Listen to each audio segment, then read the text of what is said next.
live one more day, or if I live to be 100, to me, the night sky will never be the same again. Somewhere out there, where no other man has ever been, is the only man who ever chose the world he wanted to live in. I saw his eyes. They were blinded with starlight, but they were brighter than any eyes I ever saw. I heard his voice. It was a whisper, but clearer than any voice I ever heard. I have a message. I have a message for all mankind. And then it broke. But I can't remember. I can't remember what it was. What was the message? He's out there now. Somewhere beyond time.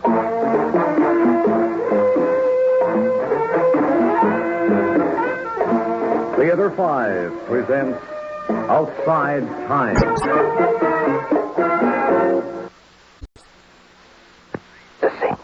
Watching this old Betty Grable movie. Watching an old Betty Grable movie? Yeah, on a little portable TV. I had it sitting up there in the dashboard. I know, All but of a sudden, you this commercial comes on. The guy in a white coat says, "Now watch this amazing demonstration." And? I watched. Next thing I knew, pow! Look, you can't watch television commercials while you commute. I found that out. You can't read a newspaper. No. The only thing you could do while you're driving is listen to the radio. Yeah, well, that's all I intend to do, boy, just as soon as I get out of traction. Listen to radio. No matter if it's summer, winter, spring, or fall. Who listens to radio? Only 150 million people. That's all.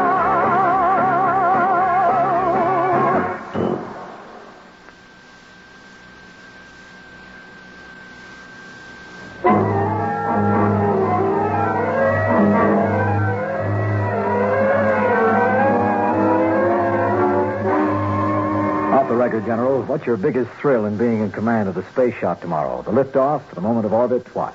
Oh, actually, Colonel, my biggest thrill is right now, before the event. How do you mean? Well, tomorrow we're going out a little further than man has ever gone before. Not just further into space, but further into man's experience. Tomorrow I'll be busy in my own small way behind the scenes. But tonight I can marvel at the endless hours of preparation that make this possible. Why, it's the culmination of all of mankind's ingenuity since he learned to make crude instruments out of stone, to control fire, to split the atom. I see what you mean, sir. Yes, the real thrill is in the awareness of all the preparation. The feeling of being a part of this marvelous precision. The feeling that we're prepared for even the unexpected. How about you, Captain Terrell? You're making the flight. Well, I guess I feel about the same, like everything's been done that can be done. Tomorrow? Just going along for the ride.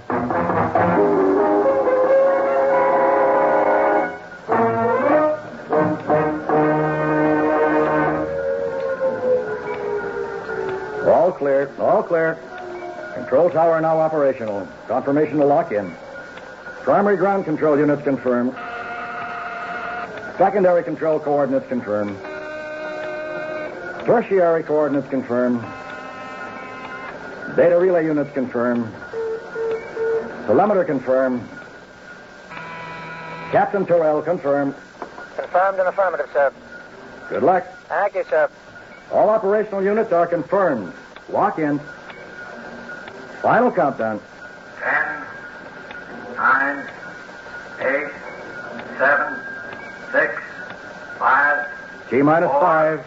Good luck. 3, 2, 1.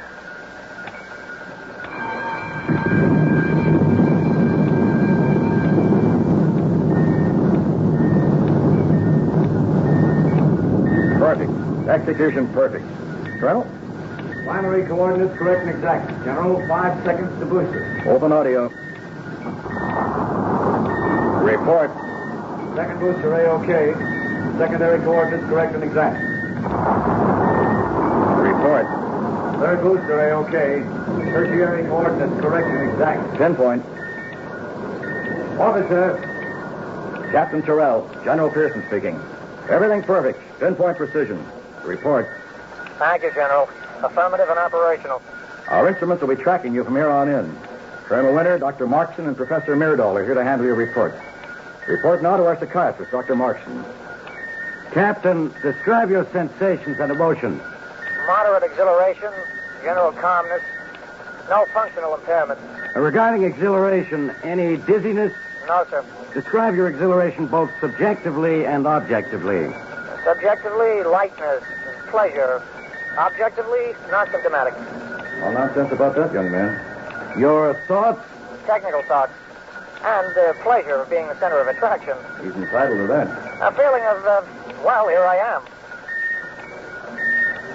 Approaching high point, sir. You are approaching the outer edge of your orbit. Do you feel strange in any way? No, sir. 18-point maximum. Tell us your sensations, Captain. Well, sir, at this moment I feel perfectly... Tyrrell? Tyrrell, where are you? He's disappeared. Tracking. It's off screen, General. That's impossible. Terrell, this is General Pearson. Come in. That's impossible. Something wrong here? No, General. All ground instruments are operational. Are you sure? Positive, sir. It's the capsule. It's disappeared. Well, it can't simply disappear. Myrdal, Professor, what could have happened? My needle jumped off the graph, General. There was no explosion. It's simply gone. But it can't be. It can't. Well, it's gone. Simply gone. You mean it vanished into thin air? It would be more correct to say into empty space. Thin air, empty space will have to be somewhere. Could somebody have a secret weapon, a way to dissolve our capsule in orbit? No, not unless they've made some unbelievable advancement. No, impossible. Professor, are you sure this thing couldn't have crashed to Earth? Impossible. It would have been on our tracking all the way down. It never went down. Well, it either went down or it stayed up. Where's the capsule? It must have entered some radiation belt with properties we're unaware of. The intensity of the vibrations was so great that my needle jumped off the graph. A split second later, the capsule was swept out of the universe. Along with Captain Terrell. Well, maybe he'll report. He's out there somewhere. Captain Terrell. General Pearson, take it easy. Someone shut off that monstrous clock. Shut off everything. We gotta think. Now, we're not a bunch of schoolboys. We're not gonna panic. We're not gonna lose our heads. We're going to proceed in an orderly fashion. Good heavens. What is it? It's Tyrrell. Captain Tyrrell. Terrell. Here, catch him. He's going to fall. Sit down. Sit down over here. Let me help you. All right. This can't be. It just can't be. I turned my head and he's here. How is that possible? I was facing the door all the time. It never opened. Check security on that. Wait. He's trying to speak. He wants to say something. No. Take it easy, everyone. Dr. Markson, take charge there. We must have a full medical report. You understand? Captain, I want you to try to focus your eyes on my finger. Can you do that? No. Now, what actually happened? Exactly what happened here? Colonel? Well, sir, he just appeared in the middle of the room. Out of nothing, out of nowhere. His pulse is rapid and his breathing is shallow, but he seems to be all right. And we must have maximum security here. Nobody enters or leaves this room. Cut off all communications. Seal off communications until we can make a coherent report. Now, send out one message. Say that we're in communication with Captain Terrell. Well, that's true in a way. Wait. He's still trying to say something. I can't understand. His pupils are not dilating properly. I don't believe he's able to see. He is blind. I see. No, he says he can't see. See that. He says he can see everything. He's very excited, sir. Hysteria, I suppose. We must have a full psychiatric report, too. Can't call anyone in for consultation. At least not yet. We've got to have information security until we know where we stand. He seems to be excited and hysterical, but in some strange way, very calm. Now, we must handle all of this in an orderly fashion. Our first obligation is to this man's physical well-being. Is he in physical danger, Doctor? I don't think so, General. I have message. Wait. He's saying something about a message. Message to report. A message from where he's been. He's obviously too upset and disturbed to know what he's doing or saying. Now, Doctor, I hope you're prepared to make a report on your observations. Yes, sir, but it's all very inconclusive so far. Now, Myrdal, what's your theory about this? Theory? I have no theory. This is something that never happened before. Well, we better get a theory. The whole world will be waiting for some kind of an explanation. I have to say... Sir, I think he wants to speak to you. I have to What do you think, Doctor? May I question you? It would be better if he could remain calm. Calm? Who can be calm at a time like this? Captain Terrell. Terrell. Son, I'm your commanding officer. Listen to me. Sir, I have a message. I can see it now. His eyes are staring, but he can't see a thing. Now, don't try to get up yet. Try to be calm and sit back. Listen to me. Everything's going to be all right. Listen before it's too late. First, we have to get this whole thing straightened out. Now, Professor Myrdal, do you have any theories at all? Captain, how did you get here? And what happened to your craft? The message brought me here. I have a message for all mankind. Of course. But we've got to know what happened. Now, just answer our questions one by one, and everything will be understood in due time.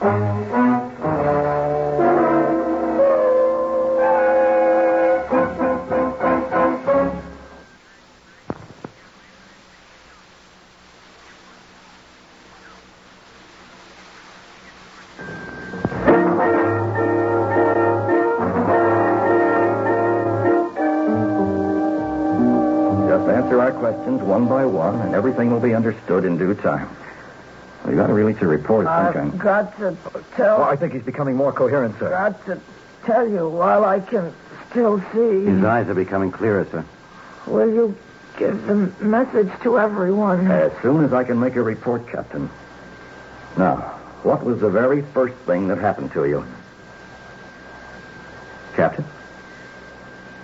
The first thing that happened was that I was suddenly there. Well, you were where? Now try to answer me. Captain, what were your surroundings? I had no surroundings. Where was your ship? I had no ship. You were floating alone in space? I wasn't in space. Well, then where were you? Where was I? I was there. Well, while you were there, did you by any chance see what happened to your spacecraft? It seemed very unimportant. Unimportant? Well, did it dissolve or disappear?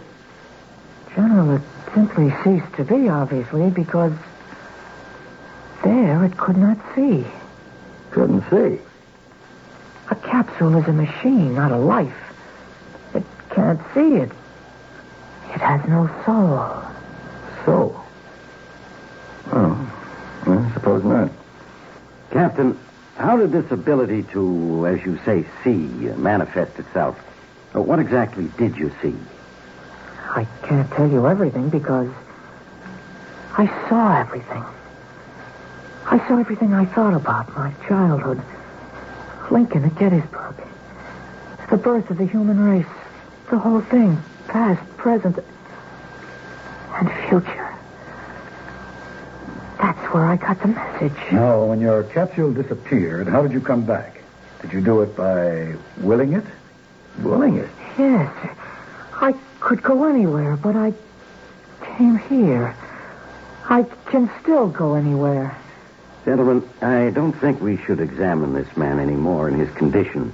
He's obviously emotionally overwrought. Emotionally overwrought? We're all emotionally overwrought. So we got to put together some kind of a story. Yes, but if you encourage him in these fantasies, you may make it impossible for him to return to a normal state of mind. I can't go anywhere, but I came here because of the message. Listen.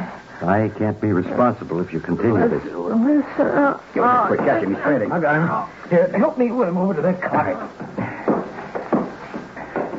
Now he's in a coma. What do you think, Doctor? His pulse is still strong. I don't understand it. Well, let him rest here till we see what happens. Maintain maximum security.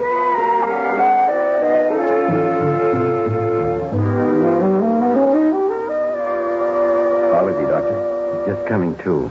His eyesight seems to be normal now. Can I speak to him? Yes, but we'll watch for his reaction. Captain, do you recognize me? Yes, General, sir. That's the doctor and the professor. But how did I get here? How did you get here? That's what we'd like to know. Well, all I know is that something must have happened to me in orbit. I guess I passed out. Then you must have had me brought down. I'm sorry, sir. I don't know what happened to me. Can you remember anything after you left orbit? I'm sorry, but I must have just passed out. The medics checked me out in good condition. I don't know why I'd do a thing like that. Are you saying that you don't remember a thing from the time you passed out in orbit until you came to on this cot? Yeah, well, that's about it, sir. We did not bring you down, Captain. You came down by yourself, without a spaceship. In fact, you didn't come down. You simply materialized in the control tower. You were babbling about having some sort of an urgent message for all mankind. Captain, are you listening? Yes, sir, but I can't remember. Yeah, he doesn't understand a word we're saying. Do you? I guess I must have been out of my head. But you've got to remember. Now, try. Really try. Please, asking the captain to remember this is like trying to force someone to remember a dream. Well, you're a psychiatrist. Can't you get it out of you? I can try, but the process may be lengthy. And there will be no clear proof that what he recalls will be the original fantasy instead of a totally new fantasy. Fantasy, Doctor? I don't believe it was a fantasy. Yes, a message. We've got to get that message. We've lost a message that may mean more than life and death to all mankind. It may be highly irregular, but perhaps we should send another astronaut up right away. That's it. Immediately, under the same conditions. The twin launching pad is operational. We can do it in hours. Get it ready at once, regardless of security. Sir, you can't do that without causing a sensation. Surely you want to clear it with someone. There's no time to worry about orderly procedures. We've got to find out at any cost. I'll take the consequences. If we send up another astronaut, in my opinion, it should be Tyrrell. Another man might lack some necessary characteristic or element of sensitivity to enter the dimension he was in. What do you think, Doctor? I really don't know. I guess it would be up to him. We don't know if the same thing would happen to any other man. We don't even know for sure it'll happen to him.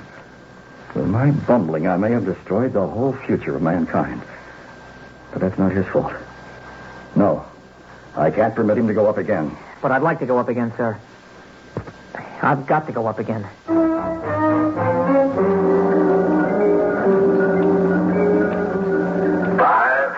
4, 3, 2, 1, 0.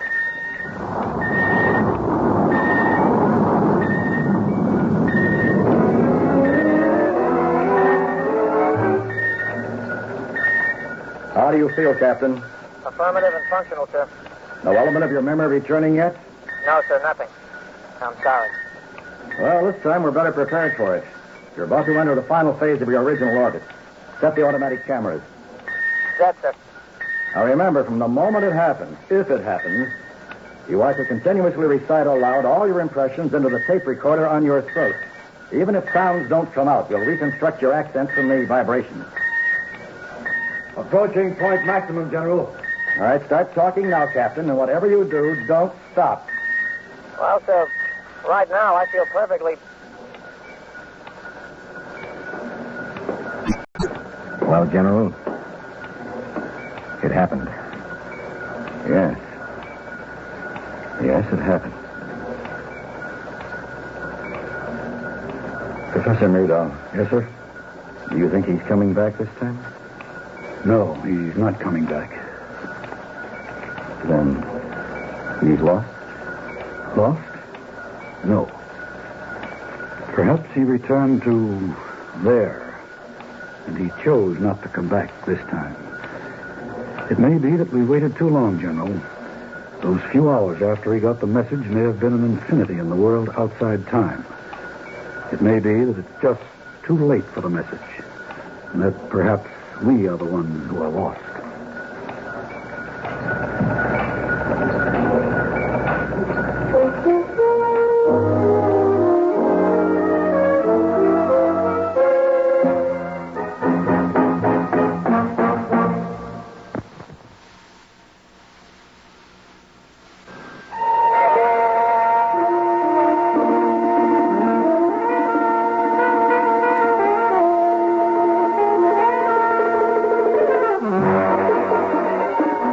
Theater 5 has presented Outside Time, written by Lawrence Weinberg and directed by Ted Bell. In the cast, Al Hodge, George Petrie, Jack Grimes, Maurice Tarplin, and Richard Keith. Audio engineer Marty Folia. Sound technician Ed Blaney. Script editor Jack C. Wilson. Original music by Alexander Vlastotsenko. Orchestra under the direction of Glenn Osser. Executive producer for Theater 5, Edward A. Byron.